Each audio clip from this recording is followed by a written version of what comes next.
बच्चे यही पूछते हैं कि कैसे ब्रह्मचर्य संभव है। बड़ा मुश्किल होता है छोटी सी उम्र में अपने आप को कंट्रोल कर पाना, और जो कंट्रोल कर गया वो ही सर्वोत्तम होता है।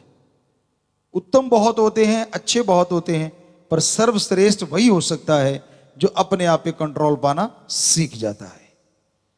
तो आत्म बल से ही ब्रह्मचर्य पे कंट्रोल होता है।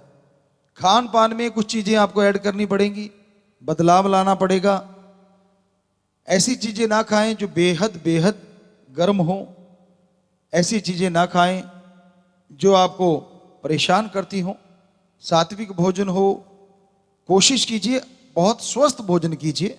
हफ्ते में एक दिन अगर आपको लगता है कि आपने वो जो आप खाते हो, जैसा भी खाना खाते हो वो खा सकते हैं, लेकिन सातों दिन खाओगे ना तो बॉडी में पावर रहती है, ना सोचने की वो शक्ति रहती है। ऐसी डाइट होनी चाहिए जो संतुलित डाइट कहलाए। नेचर से आप लें, ऑर्गेनिक लें, और वो आपकी शरीर को जरूर शक्ति देगी, हिम्मत देगी।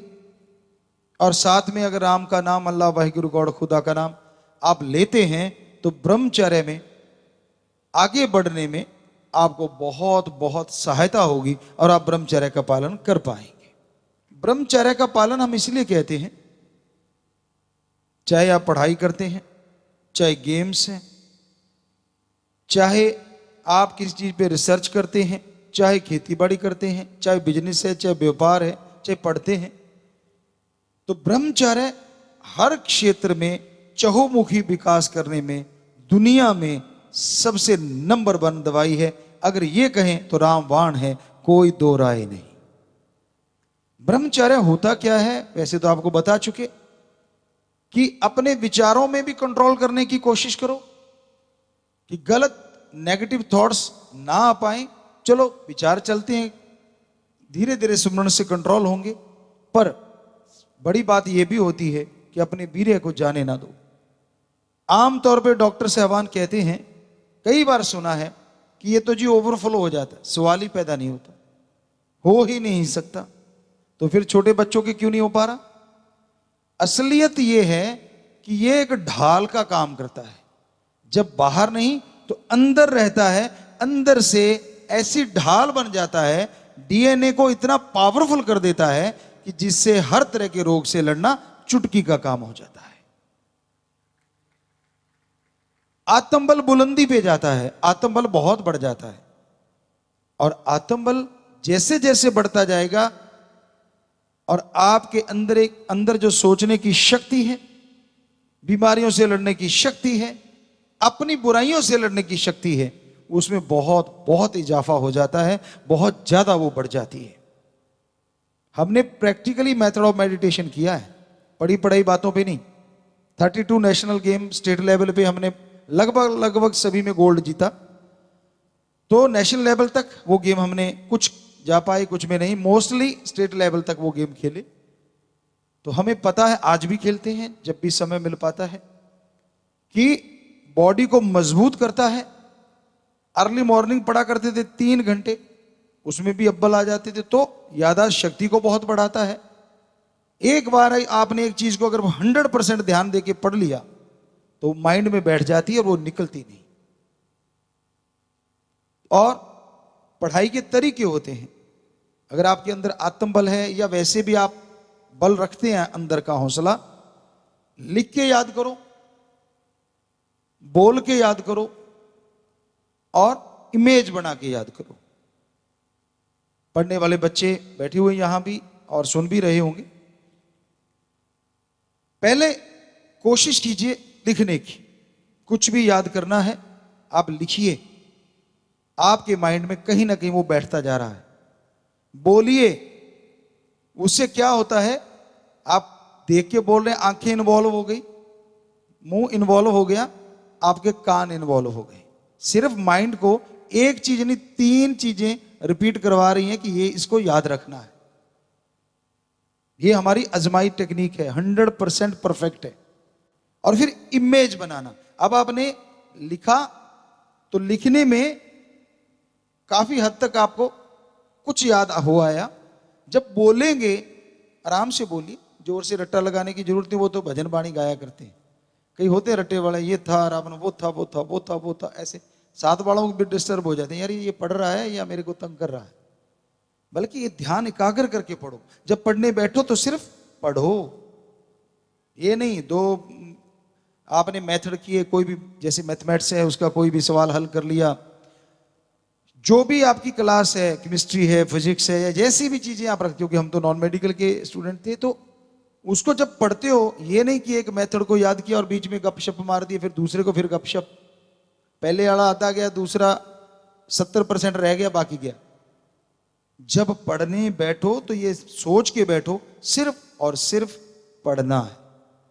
लिख के याद किया, बोल के जुबानी याद किया, और इमेज कैसे बनानी है, ये आपको पूरी लाइफ में काम आने वाली चीज है।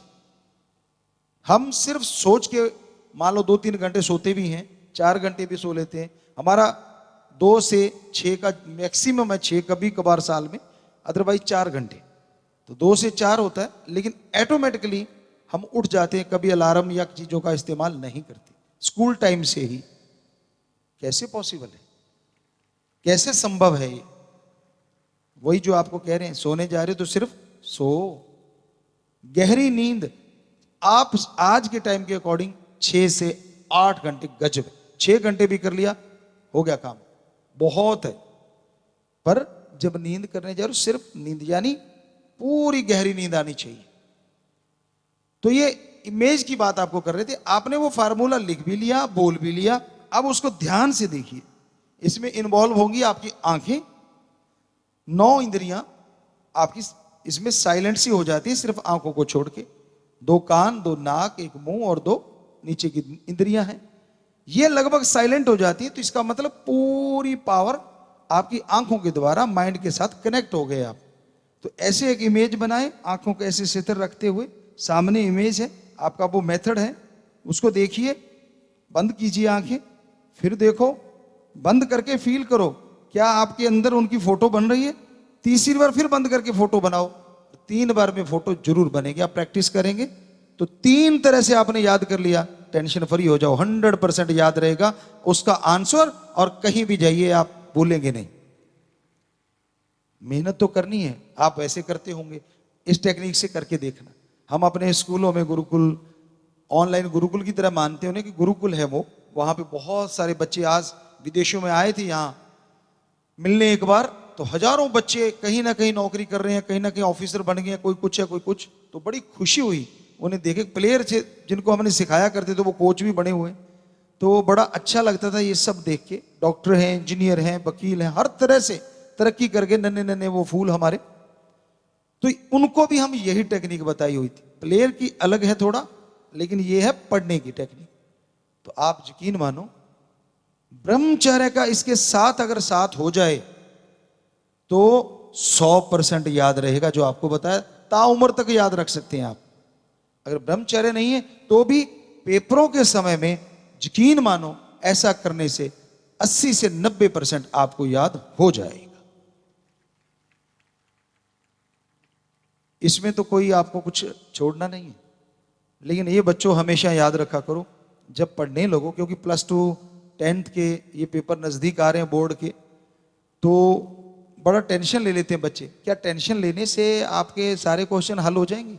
तो सारी फैमिली को बैठा दो, आज में पेपर आने वाले हैं, सारे चिंता करने बैठ जाओ भाई। फोन ही करना है, कह दो माँ बाप को।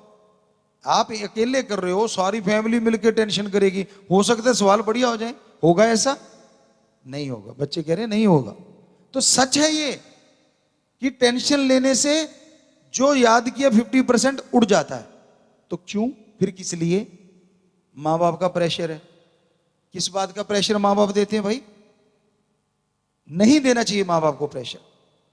हां, निगाह रखनी मां बाप का फर्ज है, लेकिन बच्चा कैसा चल रहा है, जब साल भर फॉलो नहीं किया, पेपरों के समय कहते हैं मेरिट मेरिट ले आना, और साल भर वो गुल्ली डंडा खेलता रहा, उसकी तरफ ध्यान ही नहीं दिया। आप कैसे हकदार हैं ये कहने के कि आप मेरिट लेके आ? हां, जिन मां बाप ने पूरे साल अपने बच्चों की रिपोर्ट ली है, उन बच्चों को समझाते रहे, वो तो हकदार है कि हाँ भाई सारा साल तेरे में इन्वॉल्व रहे। वो तो कहीं और ही इन्वॉल्व रहे, पर बच्चों इसका मतलब ये नहीं है कि आपने मेरिट नहीं लानी, करके दिखा दो कि ठीक है आपने हमारे में इन्वॉल्व नहीं हुए, हमें टाइम नहीं दिया, फिर भी हम बुलंदियों को छू के दिखाएंगे। तो यकीन मानो छू जाओगे। गिलास ये कांच का है और आपको थोड़ा सा उदाहरण बताना चाहेंगे।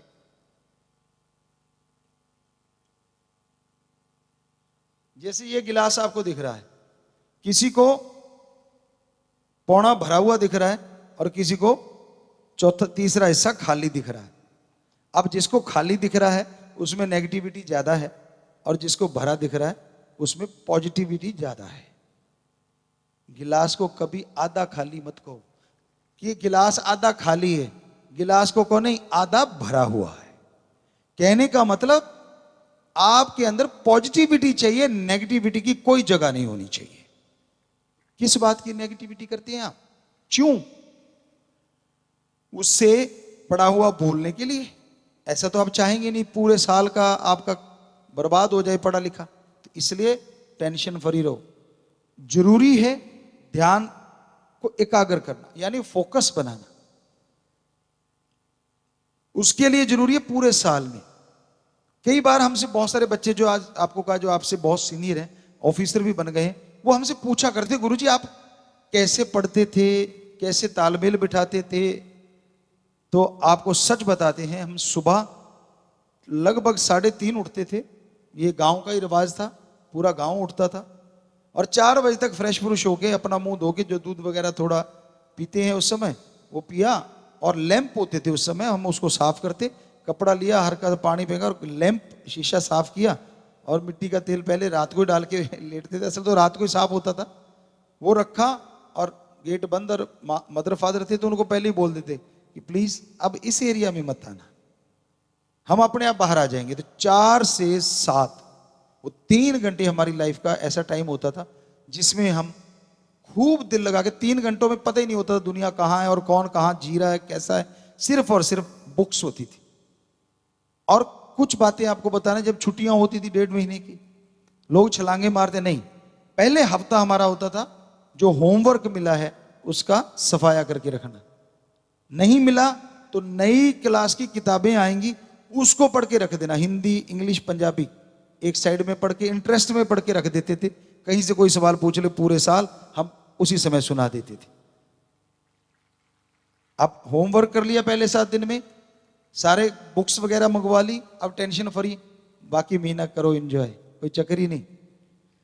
तो वहीं पे फिर आते हैं कि ब्रह्मचर्य बड़ी पावर है, आदमी के अंदर एक इतनी शक्ति देता है, इतनी ताकत देता है कि कहने सुनने से परे। लेकिन गलत संग मत करो, जो आपको रास्ते से भटकाते हैं उनकी तरफ मत जाओ। आप स्कूल जाने से पहले, बच्चों कॉलेज जाने से पहले चेहरा तो देखते ही होंगे, हम भी देखते हैं भाई, कप नहीं मारेंगे कभी भी कि भाई कपड़े सही हैं कि नहीं, थोड़ा ऐसे ना हो, तो आप लोग भी देखते होंगे। तो ऑलरेडी आपने अपने शीशे में चेहरा देख लिया, आपको पता मैं कैसा हूं। अब रास्ते में जाते कोई आपको परी बनाए चाहे परा बनाए, वो आपको बहकाने की बात है, सीधी सी बात। बड़े राजकुमार लग रहे हो, आप तो उतरे देवता लग रहे हो, आप तो परी लग रहे हो, फलाना हो, धिंकड़ो, चांद तोड़ दूं, तारे तोड़ दूं। अरे ऊंची जगह से फूल नहीं टूटता, चांद तारे दूर की बात है। तो ये फजूल की बातों में बच्चों मत पड़ा करो। आपको पता है मैं कैसा हूं, शीशा देख के आए ऑलरेडी आप, कुछ बदलने वाला नहीं है। उसने मिस यूज करना है आपको, वो आपको बहला रहा है, फुसला रहा है, वो अपना उल्लू सीधा करना चाहता है, वो अपना मतलब निकालना चाहता है। कोई कोई समय ऐसा भी आता है, लोग भी आपको कहते होंगे और सुनाओ सरपंच साहब, घर में कोई सुनता नहीं, धक्के से सरपंच बना गया आके। क्यों? क्योंकि काम लेना होता है, वो एक मौसम आता है स्पेशल, आप समझ गए होंगे। उस मौसम में जब वो बंदे आते हैं या कोई बंदा आता है तो यही कहता है, और जी नंबरदार जी क्या हाल है, और जी सरपंच साहब। सरपंच तो गांव में एक ही होता है, लेकिन उस दिन घर घर सरपंच होते हैं और उसके बटन पहले खुलने शुरू, अच्छा मैं सरपंच। थोड़ा सा बेचारा ऐसे हिल हिल के देखता है, अरे तू जो था कल वही आज है। ऐसे बच्चों आपको भी बहलाया जाता है, फुसलाया जाता है। खास करके बेटियां पहले जरूर ध्यान दिया करें, ऐसे लोगों से दूर से ही कहते हैं ना नमन अच्छी, चाहे वो लड़की है चाहे लड़का है। और ऐसे लड़कों को चाहिए, तभी जाके आप अपने आप को स्ट्रांग कर पाएंगे। और हर आदमी की बॉडी बोलती है, सुनने ही नहीं आती आपको। आप कुछ भी गलत करने जाओगे, अंदर से एक आवाज आएगी कि यार ये गलत नहीं करना चाहिए। फिर धीरे धीरे आप आदत बना लेते हो तो बॉडी बोलना बंद कर देती है कि मेरी तो ये सुनता नहीं। वो बॉडी नहीं होती, वो आत्मा की आवाज होती है जो अंदर से कहती है कि ऐसा मत करो। आप नहीं रुकते और फिर कई बार आप खाने लगते हैं, आत्मा फिर आवाज देगी, अरे तेरी लिमिट क्रॉस होगी। थोड़ी देर तो सोचता हाँ यार पेट तो भर गया, पर वो नीयत नहीं भरी, स्वाद आए जा रहा है, कहता और ठोक ले यार कुछ नहीं होता। फिर अफारा, गैस, लूज मोशन, कहते ये क्यों हो गया? अरे तेरी बॉडी बोली तो थी कि हो गया काम बस कर, पर तूने कहा नहीं और ठूंस लूं। अब ठूंसा हुआ डस्टबिन तो भाई मुंह खुलेगा ऊपर से भी, और फ्रेश भी होना पड़ेगा बार बार। उल्टियां भी आती हैं, तो क्यों नहीं सुनते आप? यकीन मानिए 5 मिनट निकालो आप अपने लिए, सिर्फ और सिर्फ अपने लिए। जैसे पढ़ने के लिए आपको बोला, ऐसे आप अपने लिए सिर्फ 5 मिनट निकालिए और उसमें देखिए अपने आप को कि आप में कौन सी कमियां हैं, कौन सी अच्छी आदतें, कौन सी बुरी आदतें हैं। कोशिश करके उनको बुरी को छोड़ दो। कोई और टीचर आपको मारे, माँ बाप आपको झिड़क दें, डांटे, उससे पहले अच्छा नहीं कि रोज 5 मिनट सोच के जो आपको लगता है कि ये नेगेटिविटी है, गलत आदत है, इसको छोड़ देना है। साथ में इज्जत की इज्जत बनी रहेगी और कोई आपकी तरफ उंगली नहीं उठाएगा, कोई थप्पड़ नहीं मारेगा टीचर, मास्टर, लेक्चरर। आप सोच सकते हैं बच्चों, ये चीज कर सकते हैं आप। नहीं कर पा रहे तो आत्म बल को जगाओ, वो आपके अंदर है, बाहर से लाना नहीं। और वो राम नाम से जागेगा, प्रभु की भक्ति से जागेगा। तो इस तरह से आप मालिक की भक्ति करके आत्म बल को जगाइए, अच्छे पढ़ लिख के आगे बढ़िए, मां बाप का रोशन नाम कीजिए और देश का नाम रोशन कीजिए। ये मालिक से दुआ करते हुए आपको आशीर्वाद कहते हैं। तो ब्रह्मचर्य की चर्चा पहले भी बहुत बार की है, लेकिन बहुत बड़ी है इसकी चर्चा, महान है ये चीज कि आदमी को अपने आप पे यकीन आ जाता है, सेल्फ कॉन्फिडेंस। कोई भी ऐसी चीज, बुराई की हमने कभी कोई चीज नहीं की, आज भी अच्छी चीज कोई भी है, वो ड्राइविंग हो, चाहे वो स्टंट करने का हो, कैसा भी क्यों ना हो, लगभग हम ऐसा कर लेते हैं कि आदमी को हमेशा सच के राह पे चलना चाहिए, सच का साथ देना चाहिए। जो सच के राह पे नहीं चलते, जो सच को नहीं निभाते, उनके लिए परेशानियां आ जाती हैं, उनको मुश्किलें आ जाती हैं। तो इसलिए अमल करें, सच पे चलें।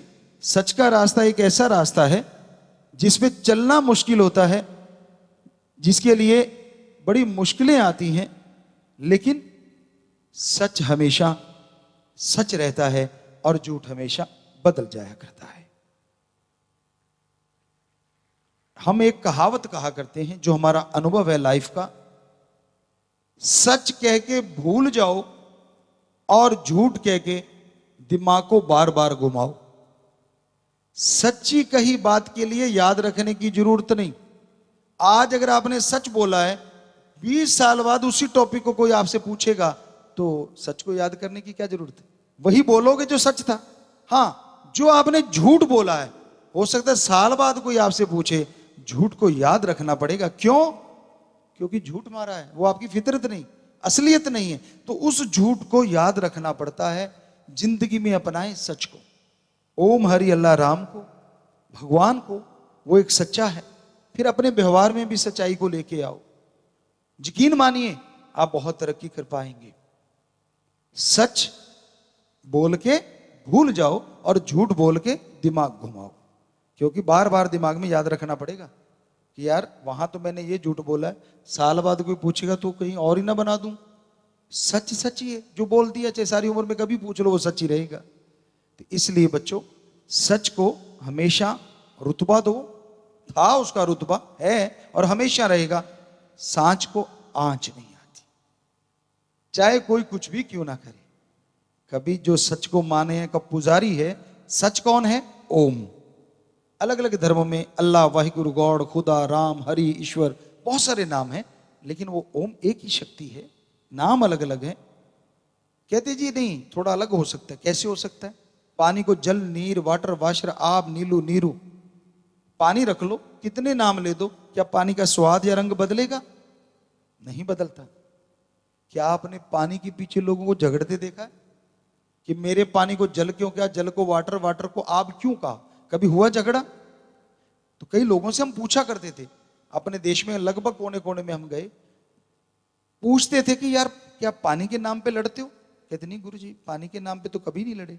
क्यों? कहते इतनी अंडरस्टैंडिंग है, समझे हमें, पानी तो हमारे वाला, ये आब कहते हैं, वो वाटर कहता है, वो जल कहता है। बड़े समझदार हो भाई। जब इसी ओम को कोई हरि, ईश्वर, अल्लाह या वाहिगुरु को गॉड, खुदा, रब या अल्लाह को ओम हरि ईश्वर कहता है, तब आप ये क्यों कह देते कि हमारे वाला कोई और, तेरे वाला कोई और? यहां भी तो भाषा ही बदली है।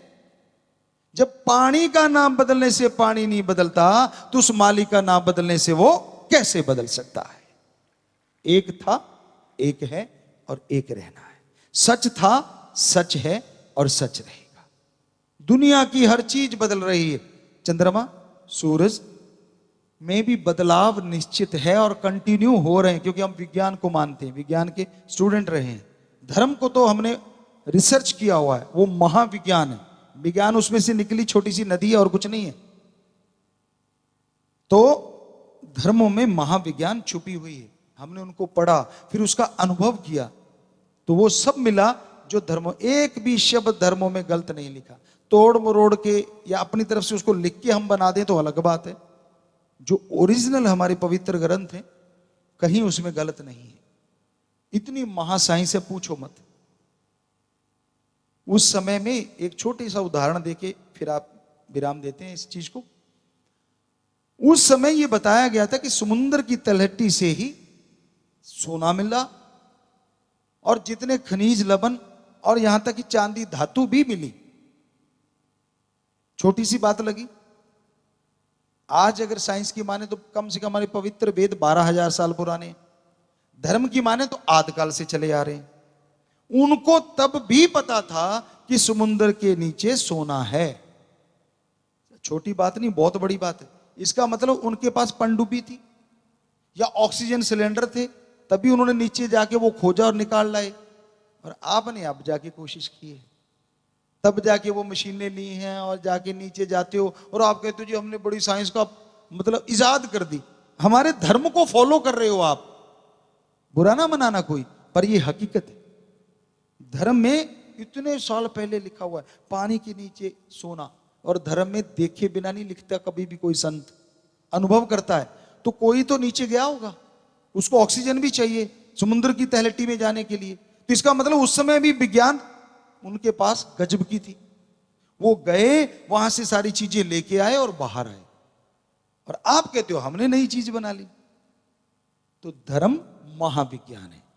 12,000 साल पहले लिखा है बैक्टीरिया, वायरस, कीटाणु, जीवाणु सूक्ष्म अति सूक्ष्म होते हैं। विज्ञान ने मजाक उड़ाया, पर यहां तक हमारा नॉलेज है साइंस का। 1850 या 1890 में बैक्टीरिया और वायरस को बताया गया, साइंस ने बोला कि हाँ हाँ ये होते हैं। अब आप बताइए महासाइंस कौन सी है? जो पहले चीज को बता दे वही ना। और एक चीज अब तक बहुत सारी चीजें जो साइंस ने नहीं पकड़ी। साइंस तो ये नहीं बता सकती पहले अंडा आया कि मुर्गी। अगर अंडा आया तो मुर्गी के बिना कैसे आया, और मुर्गी आई तो अंडे के बिना कैसे पैदा हुई? ये सवाल उलझा हुआ है। और धर्म साफ लिखा हुआ है, पहले शरीर बनाए गए, बुत बनाए गए। हर धर्म में अलग अलग भाषा है, और फिर उनमें वो जान ईश्वर ने अपनी शक्ति से आत्मा भेज के उनको चलता फिरता कर दिया। पहले 5 तत्व से बॉडी बनाई, फिर चलने लगे तो शरीर बन गए, और उससे फिर आगे से आगे क्रिया प्रतिक्रिया शुरू हो गई। बैक्टीरिया वायरस का देखा, कब से उन्होंने लिखा है कि अच्छे बैक्टीरिया जो हैं ये मानते हैं कि हमारी आंतड़ियों में अच्छे वाले भी होते हैं, जो सारे भोजन में से अच्छे तत्व को लेके बॉडी को दे देते हैं और गंदगी को अलग करके बाहर निकलवा देते हैं। तो इसलिए हमारे धर्म महाविज्ञान है। उन्होंने कब से बोला है स्वस्थ खाना खाइए, ऑर्गेनिक खाना खाइए। और किसानों को जो सुन रहे होंगे आज पूरे वर्ल्ड में, तो उनसे हाथ जोड़ के कहते हैं फसल कम होती है। हम किसान ही हैं बेसिक, जिम्मेदार अब बहुत ज्यादा किया है बचपन से। आज तो साइंटिस्ट भी हैं इसके, क्योंकि हम हर तरह का कल्चर, टिश्यू कल्चर भी कर लेते हैं, नई नई किस्में बना लेते हैं अपने तरीके से। आज हम बच्चों को भी ट्रेनिंग दे चुके हैं, यहाँ आश्रम में भी सरसा में ये चीजें चली हैं और चलेंगी आगे। तो टिश्यू कल्चर से कैसे नया पौधा बनाया जाता है, कैसे कैसे नहीं, सब आता है। तो बात कर रहे थे कि अगर ऑर्गेनिक खेती करते हो, पहले 2-3 साल फसल कम होगी, फिर 60-70% फसल होने लग जाती है। 70%। और दाम कितने मिलेंगे? 4 गुना, 3 गुना से लेके 4 गुना ज्यादा। तो आप जो खाद स्प्रे जहर डाल के बनाते हो, उससे मिला 100 रुपया, ये 70% है, इससे मिला 400। आप कैलकुलेट कर लो किसमें फायदा ज्यादा है। हमारे अकॉर्डिंग ऑर्गेनिक खाद स्प्रे ना, ये कैंसर, ये बीमारियां बेइंतहा बढ़ती जा रही, इनका कहीं ना कहीं कारण ये भी है। साइंस कहती है, खास करके एग्रीकल्चर साइंस, स्प्रे करने के 7 दिन बाद फसल तोड़ के खाओ, तो भी जहर कहीं ना कहीं कुछ % रह जाता है। अगले दिन तोड़ के खाओगे तो 80 से 90% जहर होता है। 2 दिन तोड़ के खाओगे तो 60 से 70% जहर होता है। तो 2 दिन से ज्यादा तो कोई वेट करता ही नहीं। कौन सा खुद खानी है, शहर में भिजवानी है भाई, और आप निरा पूरा जहर खा रहे हो। तो किसान भाइयों, पैसा भी ज्यादा आएगा, और ऑर्गेनिक खेती आप खुद भी खाओगे, बीमारियां चली जाएंगी, और जिनको खिलाओगे एक तरह समाज सेवा भी होगी कि आप कम से कम लोगों को स्वस्थ बनाने के लिए पैदावार कर रहे हैं।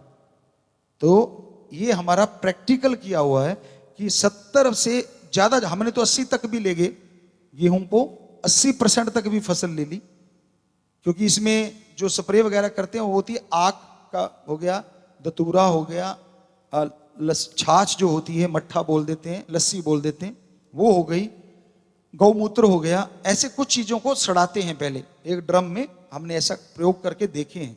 नीम की निमोली हो गई, वो जो नीम के लगती हैं, छोटे छोटे बीज के निमोली कह देते हैं, गुठली, या जो भी नाम अलग अलग हैं, आप समझ गए होंगे। और आग के फूल वगैरह, या आग की वो कुकड़ी जो होती है जिसमें दूध होता है, तो ये सारी चीजों को गड़ाया सड़ाया गया। और जब स्प्रे की पौधे पे, तो जो पौधों को खत्म करने वाले थे वो खत्म हो गए।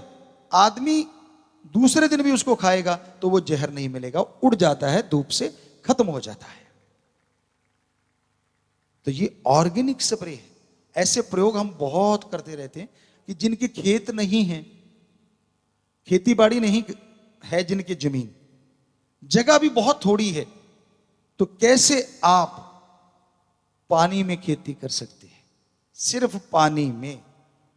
तो आप हर बंदा, दुकानदार भी क्यों नहीं, थोड़ा सा घर में खाली जगह तो होगी, अरे छत तो होगी, कहीं ना कुछ जगह तो होगी ना थोड़ी, उसमें भी आप उसको पैदा कर सकते हैं पानी से। अगर धूप हवा मिले तो और ज्यादा अच्छा होगा। तो पानी में फसलें ली जाती है, बहुत देर से ये चल रहा है। खाली पानी की बोतल 2 लीटर की लीजिए, मिट्टी और खाद मिला के उसमें 2 बीज लगा दो, कौदी, जैसे कद्दू है, लौकी है, तोरी है, उसका बीज लगा दिया, घर में फूल भी आ जाएंगे कुछ देर बाद, बेलें भी फैल जाएंगी, और वो प्योर ऑर्गेनिक खाना आपके घर के लिए तैयार हो जाएगा। कोई जमीन की जरूरत नहीं। जमीन वाले तो पता नहीं क्या कर सकते हैं, उनके लिए अलग से बताएंगे। अभी तक हमारा टॉपिक चला कि जमीन नहीं तो क्या करें, तो कर सकते हैं, मेहनत तो करनी होगी ना। उसमें हमने एक कार्टून बनाए हैं बोतलों के ऊपर कि बच्चे को दे दो कि ये ले भाई कार्टून तेरा है, ये रोज पानी मांगता है और इतना पानी मांगता है, बच्चा भाग के दे के आएगा। देता है कि नहीं देता? देखते हैं। आप लोग कार्टून लगा देते हो और उसको खाना खिलाते रहते हो, वो कार्टून में इतना मस्त होता है, चाहे कड़वा खिला दो, नमकीन खिला दो, जो मर्जी, उसने तो मुंह खोलना, जब डाला निगाह उधर ही, अच्छा भीम किधर गया, वो वाला किधर गया, तो कितना बढ़िया हो जाएगा। जो करेक्टर उसको पसंद है बोतल पे वो ही बना दो, तेरे भीम को पानी चाहिए भाई सुबह सुबह, और अगर उसमें सूखा पत्ता हो तो उठा लाना। तो फसल की फसल घर में, कोई जरूरत नहीं, फूलों के फूल, वो कहते पुण्य और फलियां दोनों इकट्ठी मिल जाएंगी। तो जो तजुर्बे हैं वो आपकी सेवा में रखते जाएंगे। बाकी धर्म की बात करें तो पवित्र ग्रंथ भरे पड़े हैं, पर उसको सही तरीके से कोई लेने वाला चाहिए। हमसे सवाल किया हमारे एक हिंदू सज्जन ने कि ठीक है गुरुजी आप हिंदू हो तो आप चंद्रमा को क्या मानते हो? हमने कहा देवता। कहता सूरज को? हमने कहा देवता। पढ़ा लिखा था, साइंटिस्ट था, मजाक सा उड़ाने लगा। कहता है गुरुजी अब तो बस करो गप मारने, चंद्रमा पे आदमी उतर गए, वो तो पत्थर है। हमने कहा हे अज्ञानी महाशय, अज्ञान की बातें सुनानी बंद कर। कहता क्यों गुरुजी मैंने क्या गलत बोल दिया? हमने कहा आप कह रहे हो गप्पी बना रहे हो हमें। हमने कहा आपको अज्ञानी कहा है, दो ही होते, ज्ञान वाला और अज्ञान, गाढ़ तो है नहीं। कहता फिर ऐसा क्या ज्ञान आपके पास? हमने कहा हम इस चंद्र को चंद्रदेव नहीं कहते, ठीक है इसको नमन जरूर कर देते हैं, असल में चंद्र देवता हमारे वो हैं जो इसको रिमोट कंट्रोल से चलाते हैं, इसका कंट्रोल रखते हैं, वो हैं हमारे चंद्रदेव। कहता अच्छा ऐसा भी है? अरे तू टीवी को कंट्रोल कर सकता है रिमोट से, तो क्या हमारे देवता चंद्रमा को नहीं कर सकते? सूरज को भी कंट्रोल करने वाला देवता है और वो भी अपने रिमोट से सूरज को कंट्रोल करता रहता है। क्या छोटी सी कंपनी में बहुत सारे ओहदे नहीं होते? तू ये वाला बिंग संभालेगा, तू ये वाला, तू ये वाला, तू ये वाला, और एक बॉस चाहिए। बॉस हमारा ओम है और देवी देवते कर्मचारी हैं हमारे, जो सारी सृष्टि को संभालते रहते हैं। उस भगवान के कर्मचारी हमारे लिए तो वो पूजनीय है, अति पूजनीय है देवी देव, लेकिन उसके तो बनाए हुए हैं, सृष्टि को चलाने के लिए रख रखे हैं।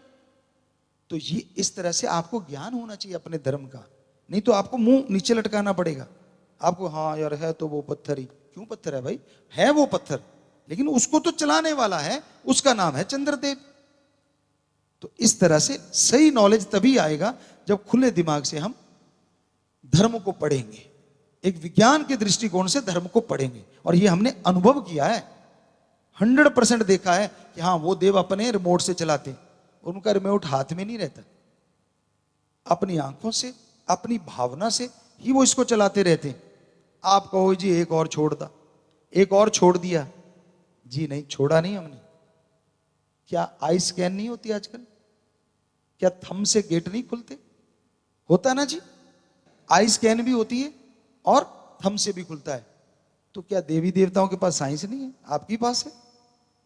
वो उनकी भी आई से सारा कुछ चलता है, उनकी सोच से सब कुछ चलता है, हाथ में रिमोट नहीं लिए बैठे।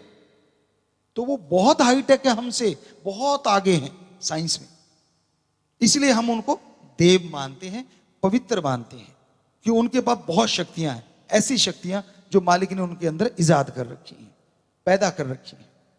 तो भाई कितनी भी चर्चा करते जाएं, हमें लगता है सारा दिन भी लगे रहेंगे तो भी धर्म महान रहेगा, धर्म महाविज्ञान रहेगी और विज्ञान सिर्फ विज्ञान रहेगी।